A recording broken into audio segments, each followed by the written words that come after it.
Hey folks, it's me, NoctoNugget95, lovingly known as Nugs, here today to play some Elden Ring with you guys. I thought in honor of Elden Ring's new DLC, Shadow of the Erdtree, I would do my first playthrough of a video game for you all on one of my favorite games of all time. I by no means am a master at this game, but I'd consider myself decently good. I've followed Hidetaka Miyazaki and From Software, since their creation of Dark Souls through Sekiro to now Elden Ring. The only Souls game that I haven't played yet is Demon Souls, and that's a shame on me. Anyway, I hope you all sit back and enjoy my walkthrough as I sit and talk about some science news with you all on today's episode of Comfy Couch Chats.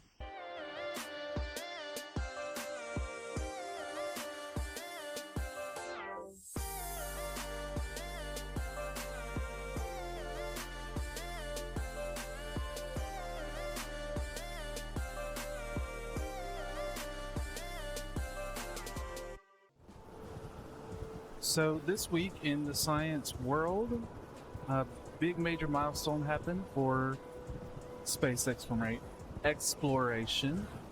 China actually brought back moon rock to the far side of the moon. This is the first sample that we've gotten from the far side of the moon, and I believe it's the first sample that we've gotten in a long time.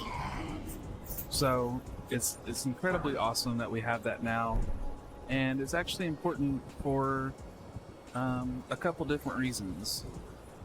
The main thing is that it helps us know what the formation, how the moon formed. So, oh gosh. Nice. I'm gonna have to run all the way around that guy.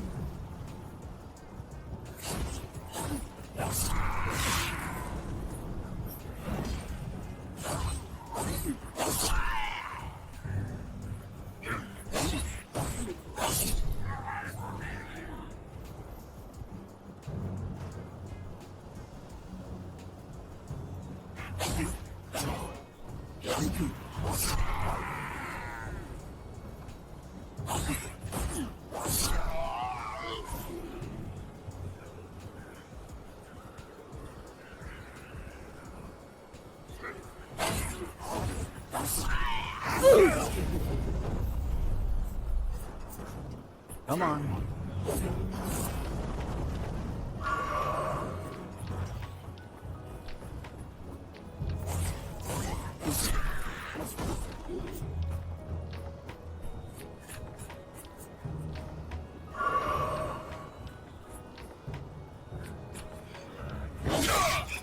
Oh, I still need to practice parrying.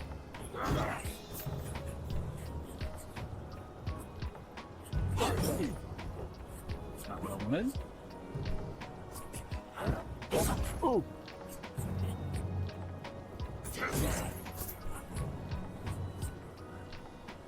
Come here.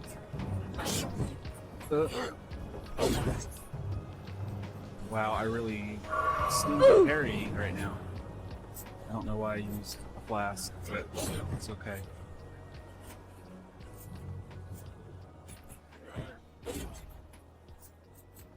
Okay, we're just gonna dark kill. With having rocks from the far side of the moon, we actually get to piece together more of the story about how the moon formed. I am not by any means a scientist. I'm not really qualified to even talk about more than what I just see on the news. That's really what I'm doing. So what comes next is really just all kind of being an enthusiast of space, kind of just my gestures. For Neil Armstrong, the theory was that the moon formed when it kind of just floated into Earth's orbit. And after Neil Armstrong came back, they actually discovered that there was some Earth debris on the moon. Not just like covering the moon, but like on it, in it. Like the minerals from Earth were there. And so, at least that's how I think it's described. By the flame of ambition.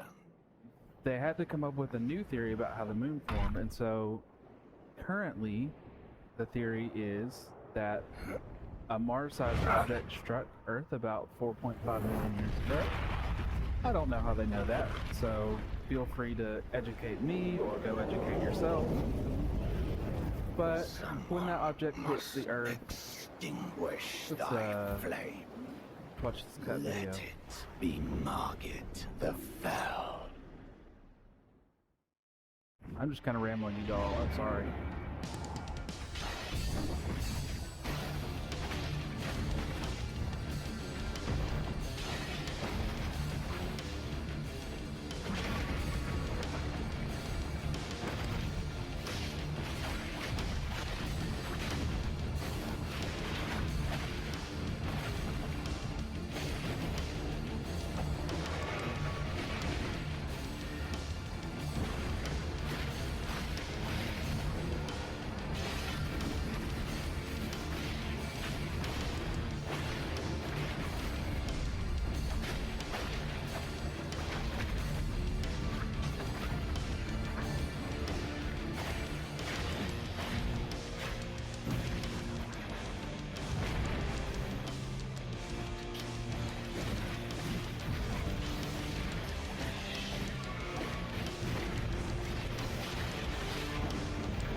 Alright guys, well I guess it's time to go level up.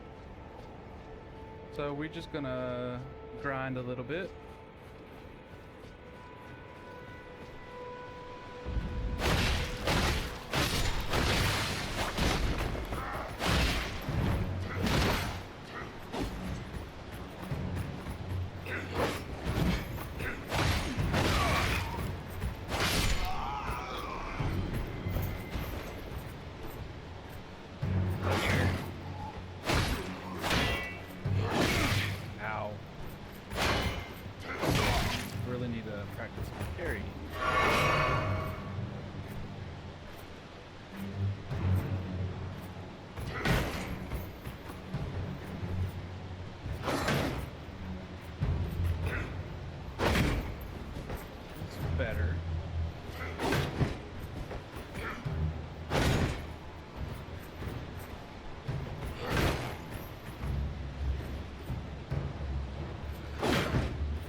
Having this sample from the far side of the moon will either tell us whether or not the current theory is correct. So, from my basic understanding, if the far side of the moon also is made up of similar minerals as the Earth, then that theory it's stronger. Like I don't know if it'll be proven or not, but it's definitely a stronger theory. But if it's not that way, then our textbooks are going to change again. So I'm like pretty excited to see. I don't know how long it'll take the scientists to get that together, but I'm pretty excited to see.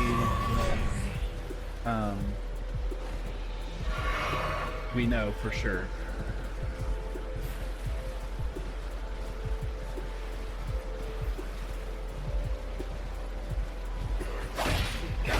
Knowing for sure will also help us because no information is a piece of the puzzle in ultimately the search for life. So that will also be another good reason why. Oh my gosh, I'm stuck.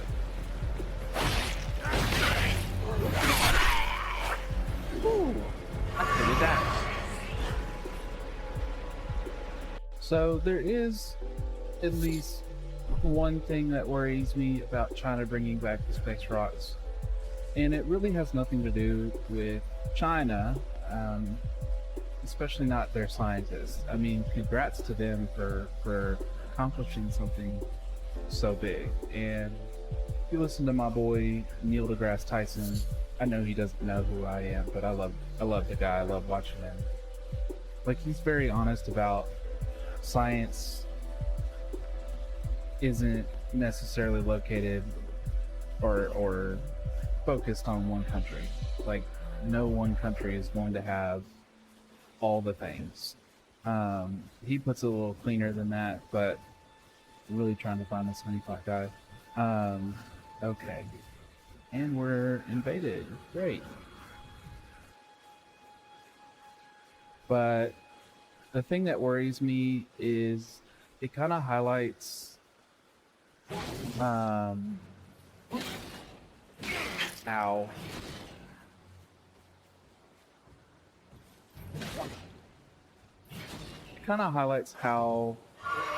bit behind we are in our own space exploration here in America. I know that there's a lot of politics involved in that. There are people in Congress that think we shouldn't be focused on that, which is really weird because Pew Research actually did a study. Just not run away from this guy. Pew Research actually did a study, and 65% of Americans overall believe that NASA should be prioritized in funding. He's just going to follow this.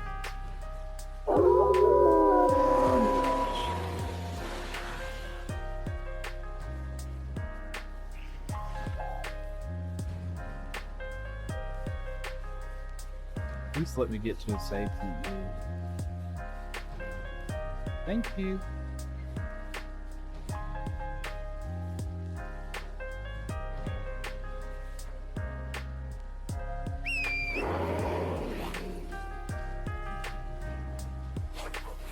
So right now, America doesn't prioritize funding for NASA. That's space agency, and I just think that that's not okay. I'm not trying to say that we should have been here and bring it back. However, I do know that sometimes China and America are at odds, the governments. So it kind of worries me. China did say they were going to share the samples, but they didn't say with whom. So knowing sort of the political climate, that sometimes China and America don't work that well together, sometimes they do. I wonder if scientists in America will get to see those samples. I really hope they do.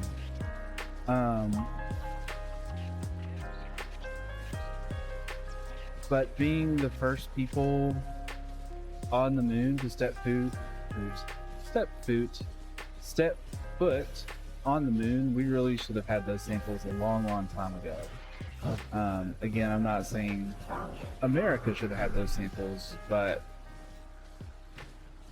specifically, but you know, if we had funded our space program a little bit better and put priority on it, we could have been far more advanced than we are now. So not only would prioritizing NASA be good for technological growth and economy, but let's just be frank, if other countries are going to be in spacefaring, I want to make sure that we are also spacefaring. And I know that some people might say that, you know, America needs to keep their hands off things, which I agree.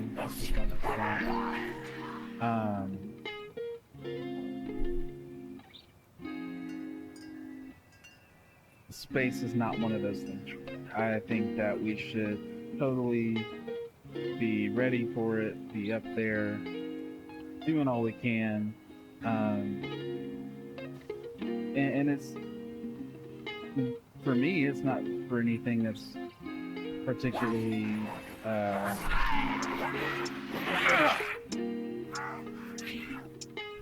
you know, imperial. I don't want to conquer space, but again, it goes back to that technological growth, things like that. That's very important as a person.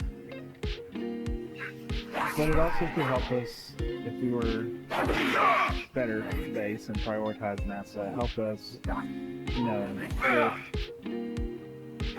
with creating and developing treaties with all the other space.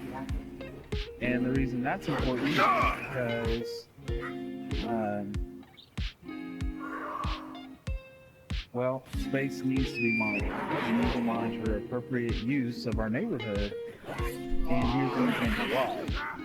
I also got this from my boy Neil deGrasse Tyson, but I honestly got really sad that it was this episode. But there are over 400,000 satellites that are projected to launch, I think authorized to launch in the next decade. And I do believe, if I'm not mistaken, NASA did give the okay on that. And I think that's just American satellites, private companies, and with government. I think NASA did okay that, but I imagine it's likely because it made them money because they're not funded very well. But anyways, 400,000 satellites are projected to launch. If you've never seen Starlink or a picture of Starlink and I have nothing against Starlink, but how the satellites just kind of light up the night sky, not as bright as the moon, of course, but it's definitely there. It does get in the way of the stars.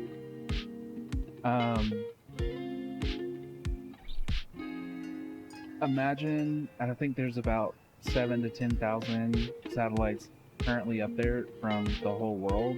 Imagine 4,000 times more of that. That is insane to think about. And if something like Starlink is already showing its face pretty obviously in the night sky, I can imagine that 400,000 satellites extra is going to do some damage to what we need. And I'm just going to be like real frank, like it's going to do some damage to something that I know millions and billions of other people consider to be one of the greatest things that humanity has ever seen, which is the night sky, the stars. And so none of us that are watching this video or recording it like me are going to be alive to be able to say, oh, well, you can just fly out into space and look at the stars that way. No, we're all stuck on Earth, pretty much.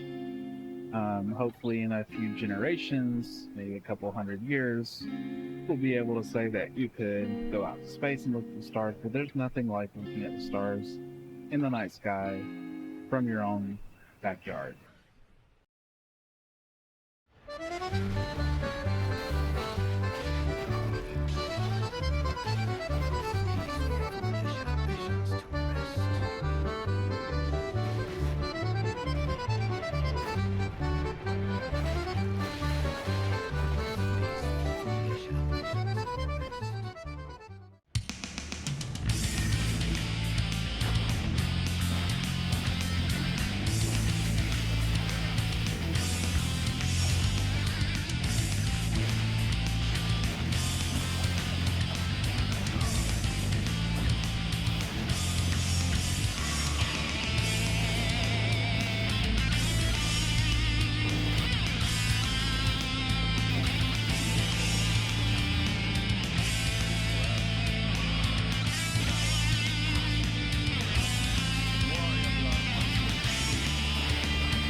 Alright, folks, I sincerely hope you enjoyed my cosmic rant about bringing back rocks from the far side of the moon today.